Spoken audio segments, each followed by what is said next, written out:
Kemarin Bapak pernah mendengarkan seorang perempuan yang habis mendonorkan ginjal kemudian dia meninggal.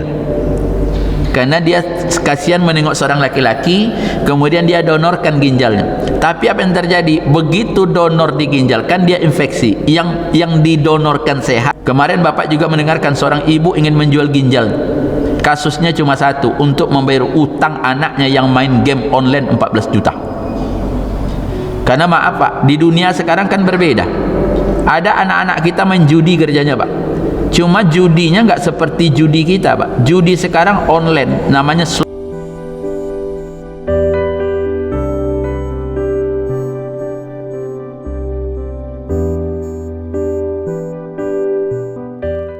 Nah, kemudian apa? Yang keempat, meninggal dalam keadaan medan perang. Orang menyebutnya menjadi syahid. Tapi syahid yang dibayangkan itu bukan hanya perang. Apa yang dikatakan? Kalau syahid medan perang, berapa banyak sahabat yang tidak mati syahid? Umar bin Khattab ditusuk ketika salat subuh. Utsman bin Affan dibunuh ketika dia membaca Al-Quran. Ali bin Abi Thalib dibunuh Pak. Kalau kita lihat orang-orang soleh dulu, matinya dalam tanda kutip kehidupan kita hari ini mungkin sulit Pak. Tersiksa Pak. Tidak ada ulama dulu Pak. Ulama dulu ada yang terusir, ada mereka yang dibuang, ada yang mereka dipotong. Maka sampai Rasulullah mengatakan, "Biman kana qablakum," ada di antara orang-orang sebelum kalian sampai kepalanya itu dibelah. Itulah ujian yang paling berat. Subhanallah. Maka sampai hadis itu mengatakan asyuhada'u khamsa, mati syahid itu 5. Yang pertama apa dikatakan? Al-mab'un, penyakit taun Pak. Penyakit taun itu kalau sekarang diasosiasi oleh orang dengan penyakit wabah, termasuklah. Maka Bapak tidak heran ketika kemarin terjadinya COVID, orang mengatakan COVID itu atau korban mati COVID itu mudah-mudahan mati syahid. Nah subhanallah, ini COVID tinggi lagi Pak. Kalau Bapak dengar, maka pemerintah menyuruh kita booster. Karena sudah sebagaimana kita ketahui bahwa COVID itu meninggi setiap tahun 2 kali Pak. Menjelang Idul Fitri satu dan tahun baru satu. Tengoklah Pak, itu aja nih Pak. Asal tahun baru satu, kemudian Idul Fitri itu meninggi sendiri Pak. Setelah itu turun sedang. Jadi maka pemerintah mengatakan mesti di booster. Ya ikuti sajalah. Yang mau booster alhamdulillah, yang tak di booster mudah-mudahan juga sehat. Kan gitu aja. Subhanallah. Jangan pula disalahkan pemerintah, booster. Kalau tidak di booster pemerintah, dari mana program APBD-nya? Ya itulah, buatlah. Yang nak suntik tinggal suntik. Kalau kita yang suntik. Kemudian al-mabtun. Al-mabtun itu ada kalimat batnun. Batnun itu furut. Jadi orang yang sakit furut itu kalau dia mati syahid. Cuma maaf, orang sekarang kan mempornasikan. Mabtun itu kan tempat seluruh organ tubuh. Ada dalam tubuh kita ginjal, ada jantung, ada paru-paru, ada pankreas, dan itu yang menyebabkan kita mati. Kalau kita sabar, mudah-mudahan itu menjadi mati syahid. Subhanallah. Apalagi kalau kondisinya hari ini Pak.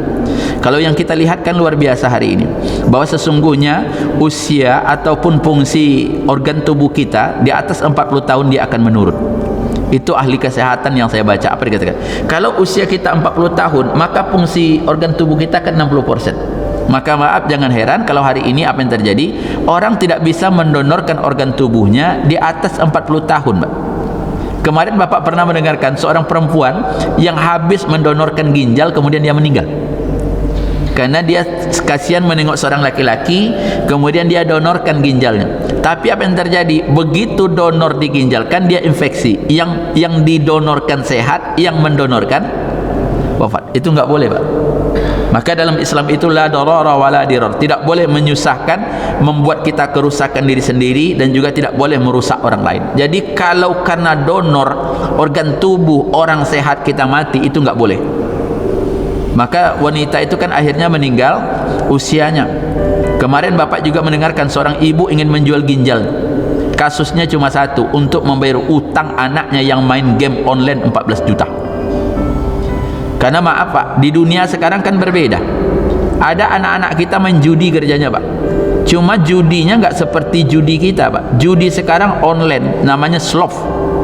Kalau Bapak buka internet slot, daftar di situ, dapat uang muka Pak. Itu pula hebatnya judi itu Pak. Dia katakan, kami daftarkan Pak Ustaz, untuk pertama kali kami kasih bonus 500.000. Kan lama tu Pak. Begitu main menang, tak pakai modal dapat 1 juta. 2 kali main kalah, 3 kali main kalah. Begitu keempat mulai bayar.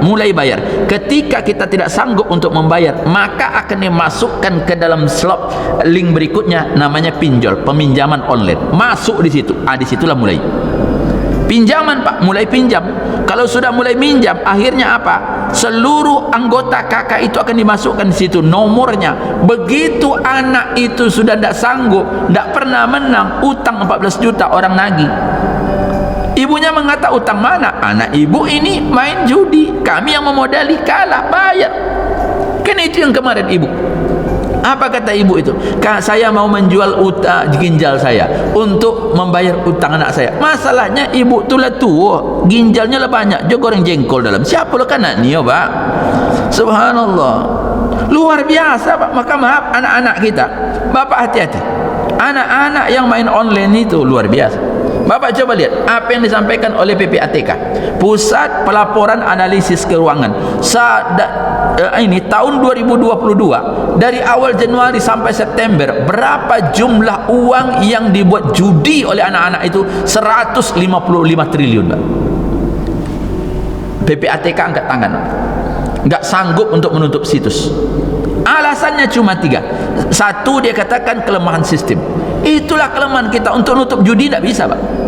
Maka subhanallah, yang ditangkap-tangkap kemarin karena kasus Sambo itu, slot 303 itu, kalau Bapak tengok sekarang masih ada, Pak. Buka ini internet, tulis itu judi slot 303, keluar itu, Pak. Bapak taruhan berapa, Pak? Luar biasa, Pak. Itu anak-anak. Maka anak-anak kita sekarang duduk-duduk itu bisa jadi main game biasa, kemudian ada main game judi. Yang judi itu yang bermasalah, Pak. Luar biasa. Apa yang ditanya? Seberapa kata PPATK? Dalam 1 tahun ini terjadi 121 juta transaksi keuangan yang tak jelas, dan itu judi. Dan yang memasukkan judi ke Indonesia itu cuma 3 negara, Filipina, Thailand sama Kamboja. Kan hebat, Pak. Singapura tidak mau, Pak. Takut. Luar biasa, Pak. Ada sekarang 321.000 rekening yang diblokir oleh PPATK karena terindikasikan sebagai judi. Anak-anak kita, kalau dulu Bapak judi kan cuma duduk di meja, Pak, kemudian pakai batu dimino, taruhannya kopi pahit. Apa dia katakan? Nanti siapa kalah, dia yang membayar. Kalau model itu judi, ya judi lah. Judi itu asal ada taruhan. Judi nak minum kopi, nak minum rokok sebatang, itu judi. Subhanallah. Sekarang judinya nggak pakai itu, dia pakai uangnya tidak nampak. Maka sulit aparat kepolisian meneliti karena letaknya di handphone, Pak. Kalau datang orang polisi, ditutupnya handphonenya, tidak dibukanya passwordnya, mana bisa, Pak? Subhanallah. Luar biasa anak-anak kita. Penyakit lah sekarang. Maka luar biasa, Bapak-bapak. Inilah anak-anak kita yang digandrungi hari ini. Dan ada komunitas-komunitas, dan memang untuk hal-hal seperti itu, Pak, luar biasa pialanya, hadiahnya.